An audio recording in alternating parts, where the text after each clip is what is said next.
There have been a lot of quarterbacks changing schools this offseason. If you were to be off social media for a day or two, you likely missed a bunch of names ending up at different programs. Today, we're going to be taking a look back at the 10 biggest quarterback names that transferred this offseason. Before we get to today's video, make sure to smash that subscribe button and turn on those notifications if you're new to my channel. If you love college football, then this is definitely the place for you. Also, make sure to drop a like on this video as well, as it helps share the video with more college football fans. Plus, it helps with that YouTube algorithm.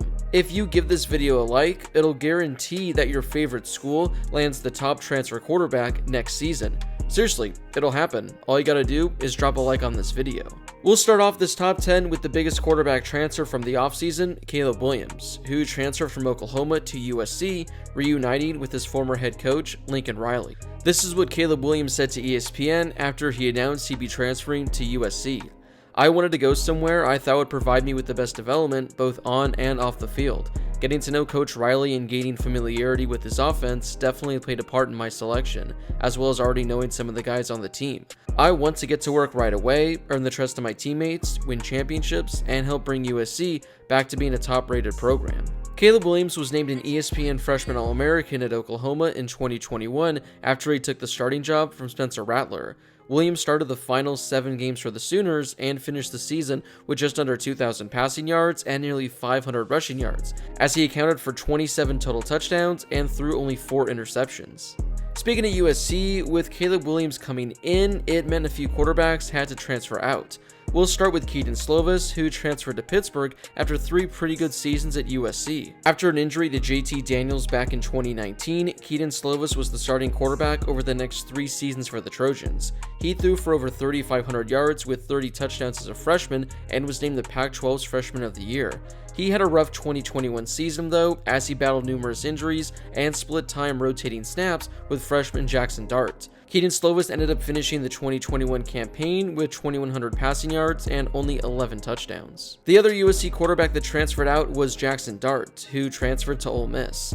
Dart started 3 games as a true freshman for USC and played significant portions of 3 other games. He finished the season with 9 touchdowns and 5 interceptions with a 62% completion percentage. His best game of the season came against Washington State when he came in to back up Keaton Slovis, who got injured. Dart threw for 400 yards and 4 touchdowns in his collegiate debut. As you all remember, Jackson Dart was one of the top quarterback recruits coming out of high school. After seeing what kind of season Matt Corral had for the Rebels in 2021, it's going to be exciting to see what kind of numbers Jackson Dart's able to put up in 2022. One of the biggest names that transferred this offseason was a quarterback we didn't even see last year, Quinn Evans, who transferred from Ohio State to Texas. Now, Ewers was actually committed to Texas back in August of 2020 as he committed to join the 2022 class under Tom Herman. But 6 weeks later, Ewers decommitted and joined Ohio State. He then reclassified to the class of 2021, becoming the top recruit in that class, as well as capitalizing on over $1 million worth of NIL deals. He was the number 3 and number 4 option for the Buckeyes all season and only saw, I believe, 3 snaps all season. There's going to be a lot of hype surrounding Ewers and this Texas program, as he's one of the most hyped quarterback recruits in college football history. Speaking of hyped up quarterbacks, Spencer Rattler transferred from Oklahoma to South Carolina. Now, this move came as a little bit of a surprise considering the Gamecocks were in a great team last season and they're near the bottom when it comes to talent in the SEC. But Spencer Rattler saw an opportunity there with head coach Shane Beamer, who was a coach for Rattler while he was at Oklahoma. Last season, Rattler completed 75% of his passes for 1,500 yards with 11 touchdowns. But, as you all know, he was replaced by Caleb Williams as the starting quarterback for the Sooners. The 2021 season was a complete disaster for Spencer Rattler, as he went from Heisman favorite and potential number 1 overall pick to riding the bench. It's going to be pretty fun to see how he turns things around at South Carolina. With quarterbacks leaving Oklahoma, they had to bring one in. Well, they brought in a pretty good one in Dillon Gabriel. Originally, it looked like the former UCF quarterback was going to be taking his talents to Los Angeles and would be UCLA's starting quarterback. Well, he was there for less than 3 weeks, as he announced he'd be transferring from UCLA to Oklahoma after the news of Caleb Williams entering the transfer portal. Now, for those of you who might be confused, transfers don't sign any paperwork that pretty much commits them to whatever school they choose, and because Dillon Gabriel hadn't enrolled at UCLA yet, he was able to change his decision.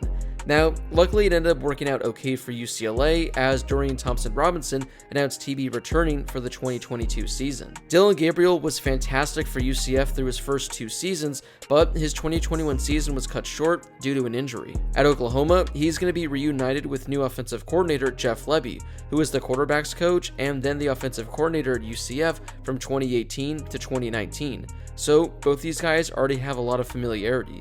We've seen Gabriel light up the stat sheet before, so it's going to be fun to see how he looks in Oklahoma's high-powered offense. One of the more underrated transfers from this offseason was Incarnate Word quarterback Cameron Ward transferring to Washington State.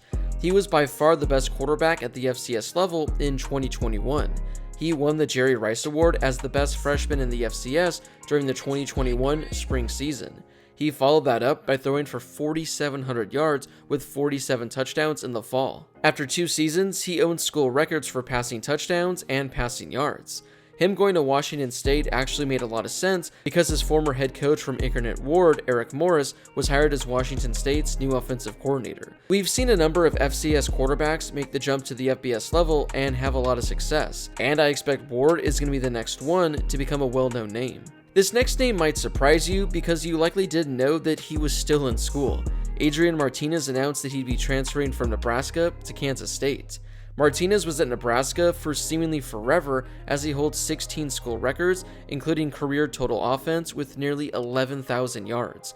He was the first Huskers true freshman quarterback to start a season opener and was the first 3-time team captain in school history. He started 4 years for Nebraska, throwing for 8,500 yards while rushing for 2,300 yards in 39 total games. He started 11 games in 2021 before a shoulder injury sidelined him for the season finale. I think it's going to be great for Martinez to go to a new program because the talent is certainly there. I just don't think he ever had a chance to fully utilize it while at Nebraska. If you followed my channel for a long time, you would know that I'm thrilled with this next name. The legend of Bo Nix himself, who transferred from Auburn to Oregon. The move will reunite Nix with his former position coach and offensive coordinator during his freshman year at Auburn, Kenny Dillingham. Nix never took the next step at Auburn and turned into the chosen one that everyone expected him to become. He was somehow named the SEC Freshman of the Year back in 2019. But this season, Bo Nix threw only 11 touchdowns in 10 games, before suffering a season-ending injury. Over the course of 34 games at Auburn, he threw for 7,200 yards with 39 passing touchdowns and 16 interceptions. He also added nearly 900 yards on the ground with 18 rushing touchdowns. Funny enough, Bo Nix ends up at the school he famously took down in his first career game.